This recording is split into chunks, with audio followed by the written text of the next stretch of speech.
J'ai un monsieur à côté de moi, il s'y connaît en maths. Si je lui demande racine carrée de 4 et racine carrée de 9, il va pouvoir répondre. Ça devrait. Je dirais que moi aussi, je pourrais répondre à celle-là. Maintenant, si on me demande ma naissance, ma date de naissance, je peux la donner. Mon année de naissance aussi, mais ça, je la donnerai pas devant le micro parce que on n'a pas que ça à faire.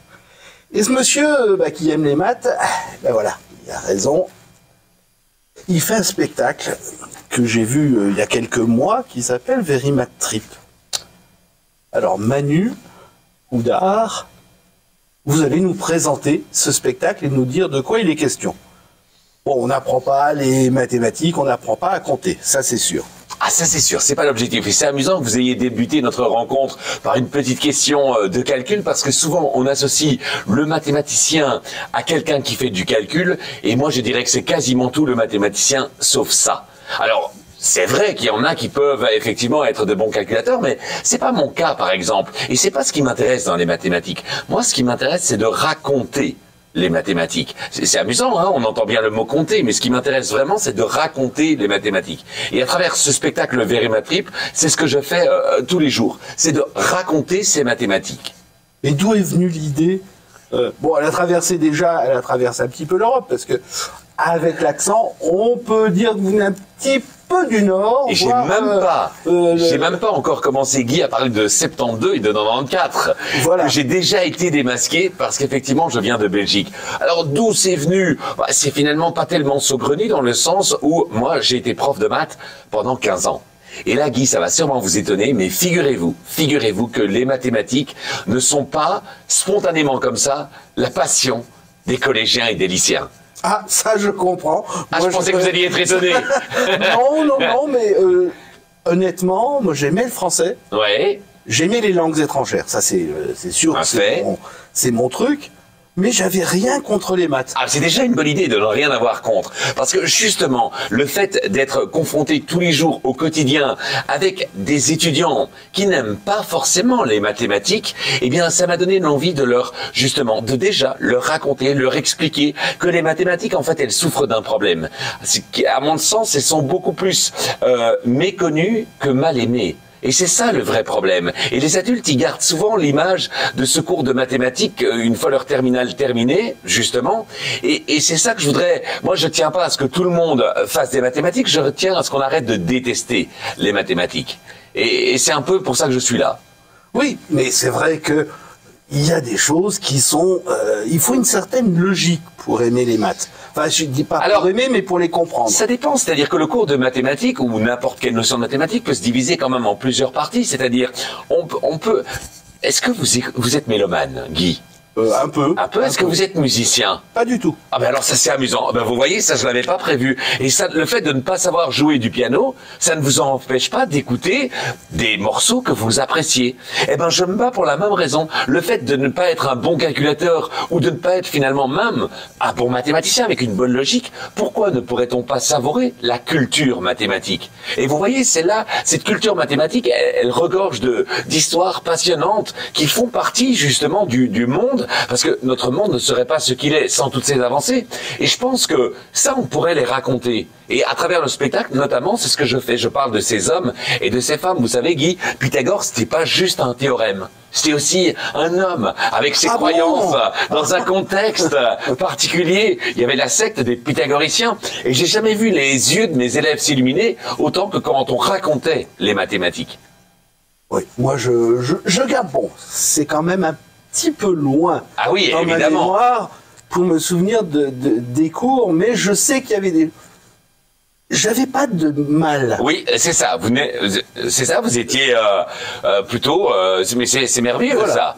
J'arrive à me débrouiller. C'est merveilleux, mais justement, mais attendez, les mathématiques, on parle de tous ceux qui les aiment pas, ou modérément, et puis il y a tous ceux qui les adorent aussi. Et en fait, c'est ce qui est particulier dans ce spectacle, c'est que tous les soirs, je fais le grand écart entre, justement, ceux qui viennent parce qu'ils se disent un spectacle de maths, mais on attendait ça avec impatience, et ceux qui viennent timidement, du bout des pieds, oserais-je dire, parce qu'on leur a dit du bien de ce spectacle, et qui se disent, bon, à mon avis, c'est pas pour moi, mais je viendrai. Et à la sortie, vous l'avez vu, tout le monde semble heureux de faire des mathématiques. Oui, en plus, vous faites des démonstrations. je suis honnête, j'ai suivi, puis je me suis dit non, mais c'est... Et puis bon, je me suis laissé bercer. Emporté. Voilà. Ah ben écoutez, mais c'est merveilleux, d'autant plus que c'est un spectacle très interactif, vous l'avez vécu, et donc c'est vrai qu'il est toujours différent, on suit les uns, les autres, à travers leur raisonnement, à travers leur instinct, à travers leur spontanéité. Vous avez fait des salles de toute proportion, enfin voilà, il y a eu des grandes salles. Oui, j'ai eu le plaisir l'année dernière pour la 1000e de ce spectacle. On l'a fêté au Grand Rex. Oui, donc déjà, c'est 2800 ou 2702 places, voilà, exactement, oui, et tout était complet. Voilà. C'est vrai. Ici, on est une salle de quoi, 200? Ah, ici, exactement, et c'est très plaisant. Hein. Moi, j'adore aussi varier justement les environnements parce que le rapport avec le public est très différent dans une salle de 3000 que dans une salle comme ici. Et qu'est-ce qui est le plus amusant pour un performeur? Ah ben moi, ce qui m'amuse, c'est tous les soirs de voir autant de gens différents venir découvrir les mathématiques. Et en fait, moi, je ne suis pas dupe. Hein. Je sais que si les gens viennent, sans doute que je suis un bon serviteur des mathématiques, mais je ne m'attribue pas des mérites qui ne me reviennent pas. En fait, ce qu'ils viennent applaudir, ce sont les mathématiques. Moi, je ne suis qu'un humble serviteur de ces mathématiques. Et en fait, si le spectacle est bon et s'il l'aime, c'est parce qu'il parle de mathématiques. Est-ce que c'est majoritairement des scolaires, des étudiants, on va dire au-dessus des études, alors des adultes? Ah non, en fait, moi j'ai deux versions de mes spectacles, c'est-à-dire qu'il y a des spectacles scolaires. Je vais énormément dans les collèges et dans les lycées à travers toute la France. Moi et toute une équipe, au quotidien, on parcourt la France pour aller montrer que ces mathématiques, elles peuvent être différentes de ce qu'on peut imaginer. Ça, c'est un volet qui me paraît important et qui m'amuse aussi beaucoup.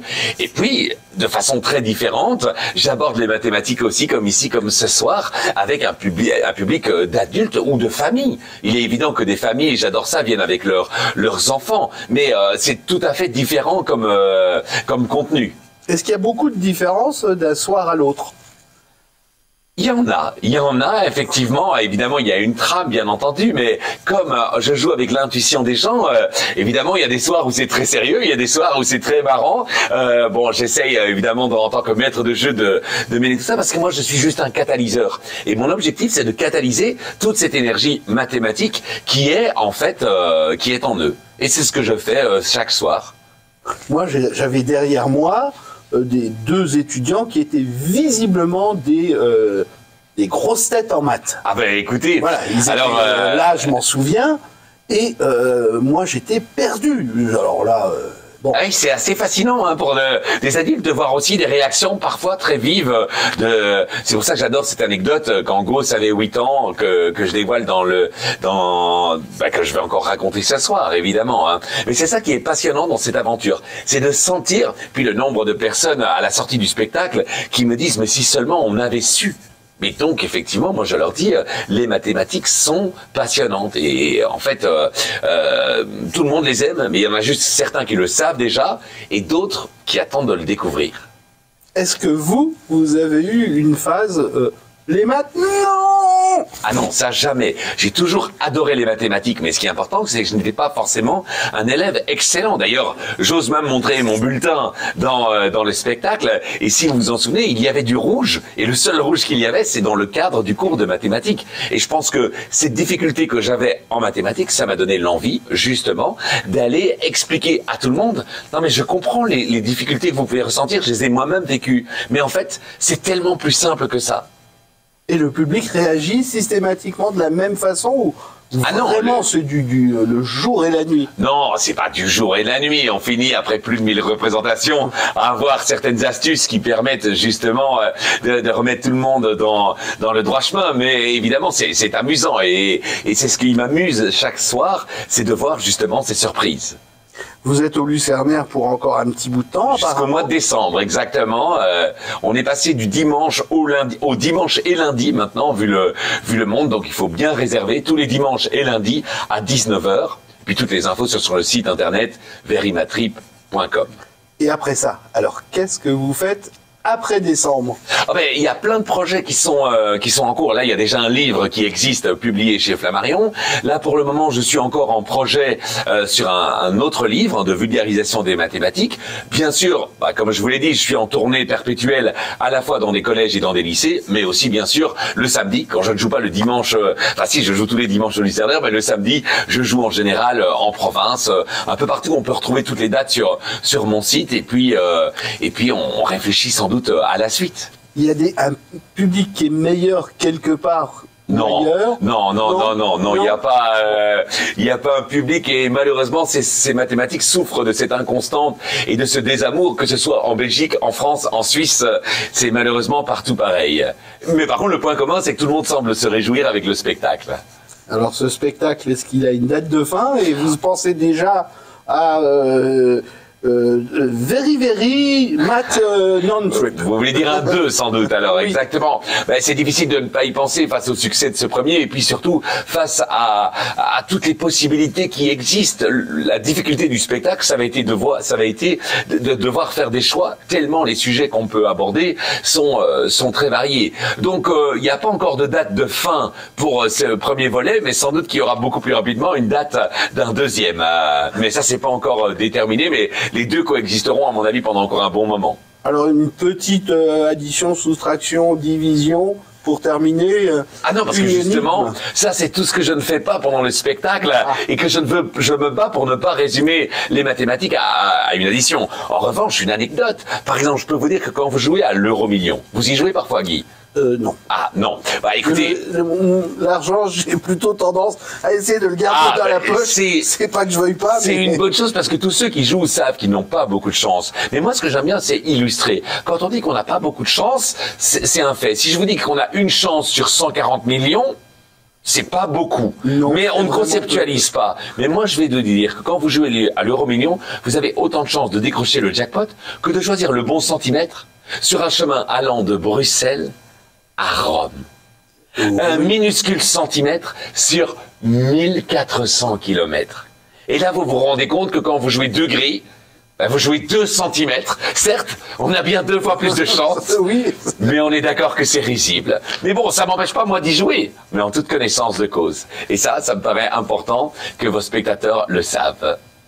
Alors, on résume. C'est actuellement au Lucernaire. Tous les dimanches et lundis, à Paris. à Paris, Voilà, c'est à 19h, exactement. Ça dure. Ça dure 1h20. Ok. Et les places sont. Et les places sont en vente sur le site du Lucernaire ou directement à partir de mon site verimatrip.com.